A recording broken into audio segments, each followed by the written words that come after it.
আজকে শুরুতেই একটা নতুন শব্দ শিখি। শব্দটা হলো ককাস। নিচে বাংলায় লিখেছি উচ্চারণ মানে ফোনেটিক্যালি। ককাস মানে কি? ককাস অ্যাবসলিউটলি এটা একটা আমেরিকান শব্দ। মানে আমেরিকার বাইরে এটা ইউজ করার সুযোগই নেই। কেন এমন কথা কেন করতেছি? ককাস কথাটার মানে হলো, এর মানে বুঝতে গেলে আমাদেরকে আর একটু অন্য জায়গায় যেতে হবে। এসের শব্দটা হলো লবি। আমেরিকায় লবি করা লিগ্যাল। লবি করা মানে আপনার একটা কাজ হচ্ছে না, সরকার অফিসে কিছুটা করাইতে হবে, একটা সংসদ সদস্যকে রাজি করে একটা আইন পাশ করাইতে হবে। আপনি এটার জন্য রীতিমতন কনসাল্টিং ফার্মের সাথে চুক্তি করতে পারেন, যে ওই কনসাল্টিং ফার্ম এমপিদেরকে ধইরা তাদেরকে বুঝাই সুঝাই এই আইনটা পাশ করে দেবে। খেয়াল করেন, এই পুরো কাজটা কিন্তু লিগ্যাল, এটা ইলিগ্যাল কাজ না। অদ্ভুত দেশ আমেরিকা। কেন? এইটার কারণ কি আসলে? এই কাজটা কেমনে, মানে আমরা যেটা বলি না, দালালি দিছি আর কি। আমি পাসপোর্ট করে দিয়েছেন, পাসপোর্ট করে দেখে দালাল দেখেন না, পাসপোর্ট অফিসের সামনে ঘোরাফেরা করে যে আপনার পাসপোর্টটা করে দিবে। আমাদের দেশে এইটাকে বলা হবে দালাল। সেক্রেটারিয়েটে মানে আমাদের সচিবালয়ে দালাল, এটাকে বলি আমরা দালাল। কিন্তু আমেরিকায় এটা একটা রীতিমতন গুছাই করা, এবং এটা দালালি না, লিগ্যাল। আপনি আচ্ছা আগে বলেনি কেন এটা লিগ্যাল করা হয়েছে। আর এদিকে একেবারে এরকম যা হচ্ছে তাই দালালি করতেছে আর ছেড়ে দিচ্ছে ব্যাপারটা, না সেরকম না। তাহলে আসলে কি ব্যাপারটা?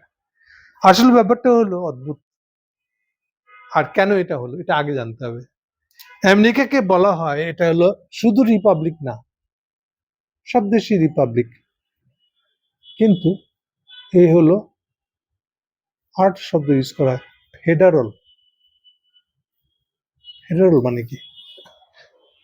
ফেডারেল কথার মানে হলো এটা 50টা দেশের একসাথে মিলে একটা দেশ। 50টা রাজ্যের, ওদের ভাষায় রাজ্য, স্টেট। 50টা স্টেট তারা স্বায়ত্তশাসিত, তারা আবার একজোট হয়ে একটা রাষ্ট্র বানাইছে। এই জন্য ইউনাইটেড স্টেটস,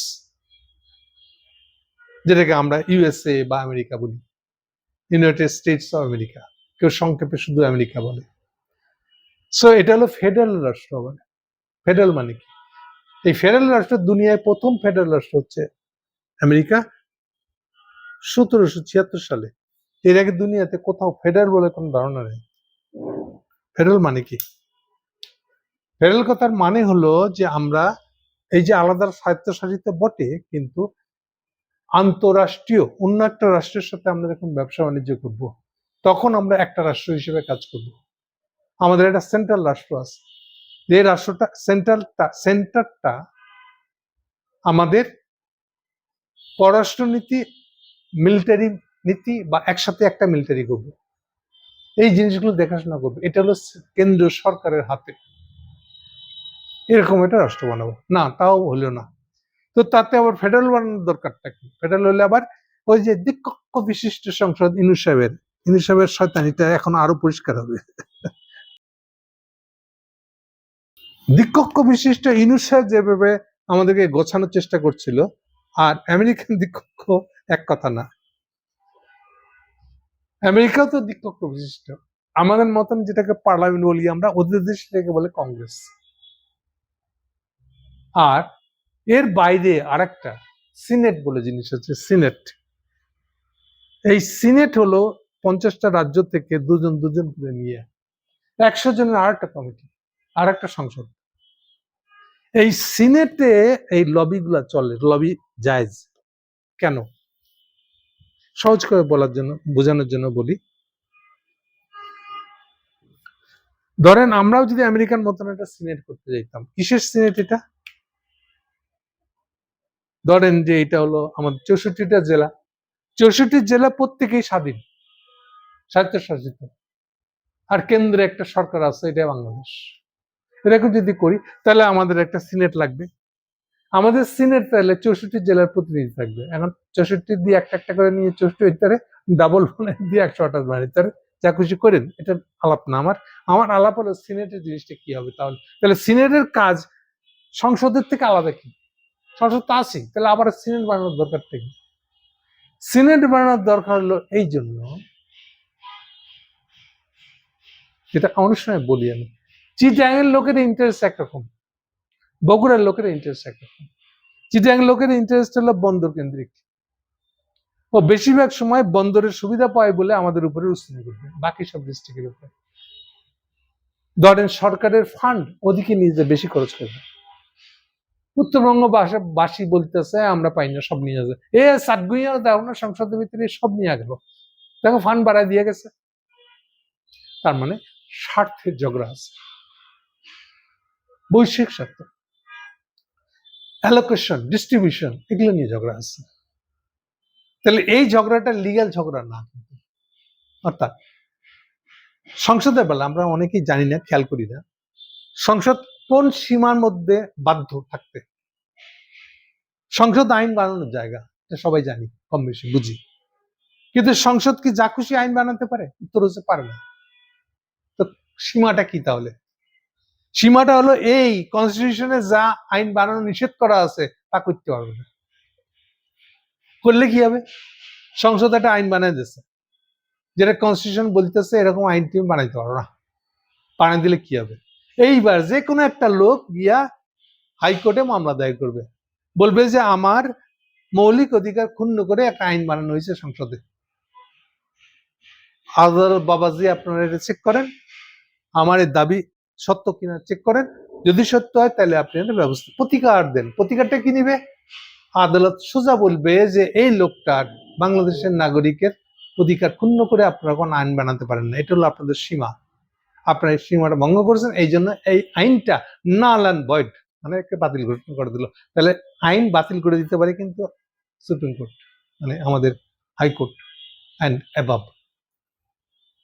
তাহলে এই জিনিসগুলা সংসদের বেলায় সম্ভব, সিনেটের বেলায় না। সিনেটের বেলায় লিগ্যাল বাউন্ডারি হবে না, কনস্টিটিউশন দেখায় আইন বানাতে করা যাবে না। ওখানে হবে কি, বগুড়া আলারা মনে করেন 164টা আমাদের সিনেট, বগুড়া আলারা করে কি লবি করে এইবার, তার মানে 32-32 ভাগ হবে, ও যদি 33টা ভোট তার পক্ষে আইন তাহলে জিতে গেল, ও এবার লবি করবে। বগুড়া আলারা দিনাজপুরিয়ার সাথে, কুমিল্লার সাথে লবি করছে, ভাই এবারে ভোটটা আপনি আমাদের দিয়েন, পরের বার আপনার যে কোনো সময় লাগলে আপনারটা আমি দেবো। এইটিকে বলে লবি। তাহলে এই লবিগুলো ইন্টারনালি আমেরিকাতে চলতে থাকে সবসময়, এই জন্য এই লবিটাকে লিগ্যাল মনে করা হয়।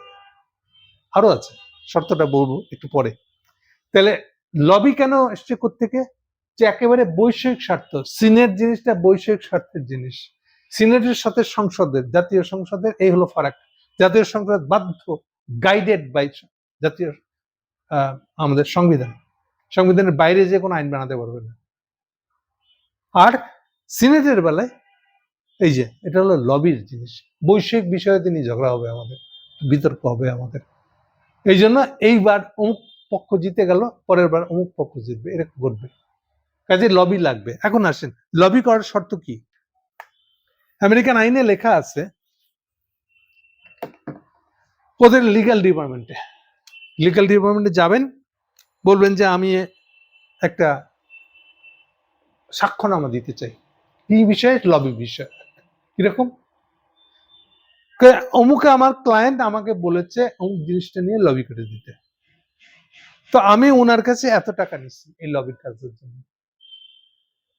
তো ল ডিপার্টমেন্ট আপনাকে একটা ফর্ম আগায় দিবে, ওই ফর্ম পূরণ করে কি কি কথা লিখতে হবে, কি কি ইনফরমেশন দিতে হবে ওখানে লেখা, আপনি ওগুলো দিয়ে চলে আসেন, কোনো ইয়ে নাই কিন্তু এটা কেন দিলেন, এটা তো অবৈধ, অমুক তমুক, কিচ্ছু না। ল ডিপার্টমেন্ট আপনি কিচ্ছু বলবে না, কিন্তু আপনাকে এটা ঘোষণা দিয়ে আসতে হবে।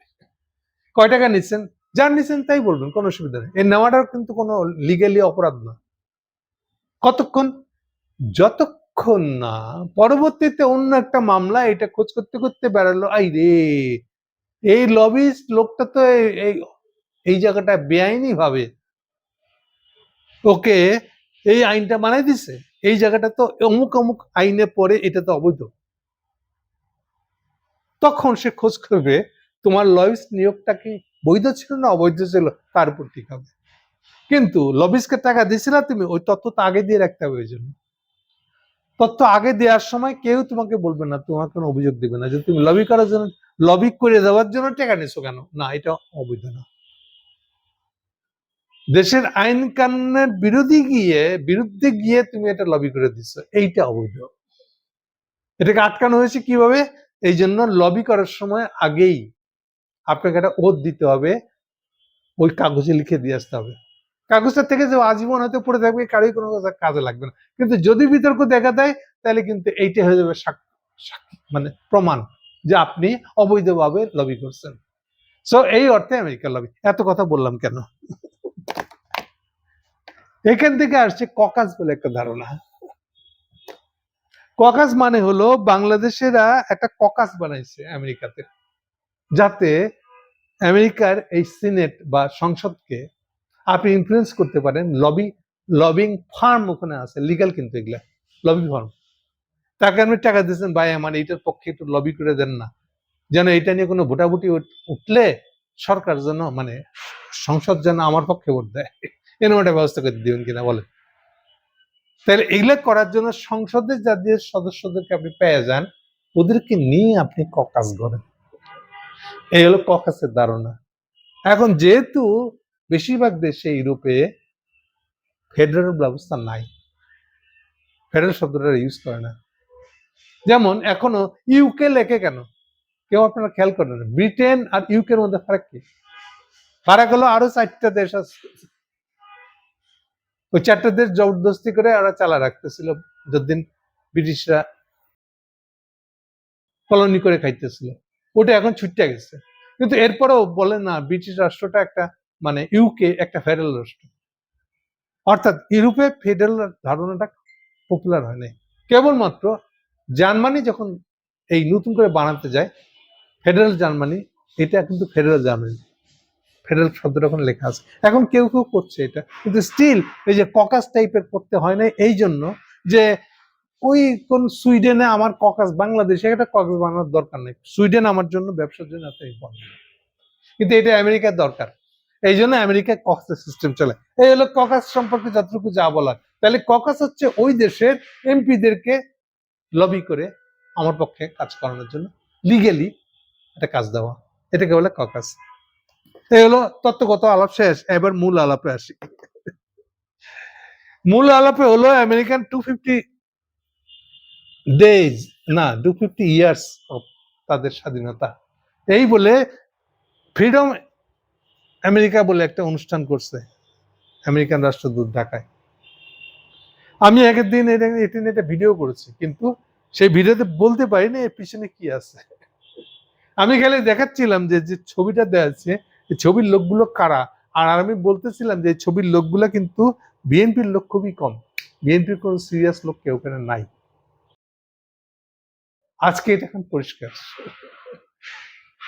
আমেরিকান এম্বাসি এখানে একটা ককাস বানাইছে, বাংলাদেশের সংসদের প্রায় 9-10 জন, 9 জনই বোধহয়, 9 জন এমপিকে নিয়ে এই 3টা দলেরই মূলত, বিএনপির কিছু খুবই কম, জামাতের বেশি, এনসিপির কয়েকজন, সব মিলিয়ে তারা বোধহয় 8, 9, 10 বোধহয় 10 জন এমপি নিয়ে একটা ককাস বানায় ফেলাইছে। অ্যাকচুয়ালি এইটা হচ্ছে আমেরিকানদের ঘেটু, এইটাই হচ্ছে ইনু সাহেবের ঘেটু, যেটা লিগ্যাল ইলিগাল সব কাজে ব্যবহার করা যাবে। ইলিগাল মানে এই যে যদি অরেঞ্জ রেভলিউশন করতে হয়, তাহলে ককাস যাদের যদি বানালো এরা হবে আমেরিকানদের সাপোর্টার, আমেরিকানদের দালাল, আমেরিকানদের হয়ে দালালি করতে হবে। প্রথম প্রশ্ন হলো বাংলাদেশে কি ককাস বানানো আইনত সম্ভব? উত্তর হলো যে না। কেন? বাংলাদেশে ককাস করতে দেওয়া যাবে কিনা, লিগ্যাল কিনা এটা এ সংক্রান্ত কোনো আইন বানানো হয় নাই।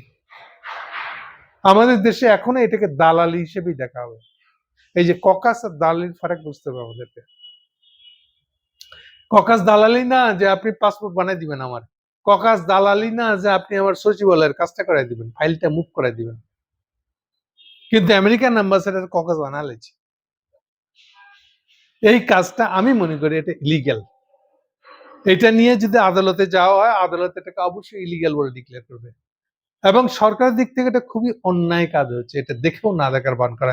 এমনিতেই এই তারেক সরকারের বেশিরভাগ কাজ হলো দেখেও না দেখার ভান করা। আচ্ছা চলছে চলুক না, পরে দেখপানি, ওরার পরে দেখপানি হইলে কিছু হয় না। তাহলে আমেরিকানরা যে ককাস বানায় দিল, ককাস বানায় 3টা দলকের মধ্যে ঢুকায় আলাইছে, ঢুকায় এখন কি ইউনূস সাহেব কি অরেঞ্জ রেভলিউশন করলে ওটা তো সমর্থন দিবে? ককাসের নেতা বানানো হয়েছে একটা বিএনপির এমপি কে, উনি আবার একই সঙ্গে আমেরিকান নাগরিক। এই যে তারেকের সবচেয়ে বিপজ্জনক কাজ যেটা এখনো সে সহ্য করছে, দ্বৈত নাগরিকত্ব। আপনার নাগরিকত্বের সংজ্ঞা পরিষ্কার করেন না, 1 আর 2 হলো যে এমপিও হবেন না, আবার আর একটা বিদেশের নাগরিকও থাকবেন, এইটা বিষয়ে আপনি মুখ খুলবেন না আর কতদিন? তাহলে এরকম ভাবে রেখে দিলে এই যে এগুলোই হবে। আমেরিকানরা ইউনূস সাহেবের বুদ্ধিতে ককাস বানায় দিচ্ছে, ককাস ইলিগাল। এখন এটার ভিতর দিয়ে আপনার এমপিরা ঠিক করবে? এখন এটাতে প্রেসার গ্রুপ হবে আপনার উপরে, বিএনপির উপরে, এবং এটা জনস্বার্থে রক্ষা করবে না তো আসলে।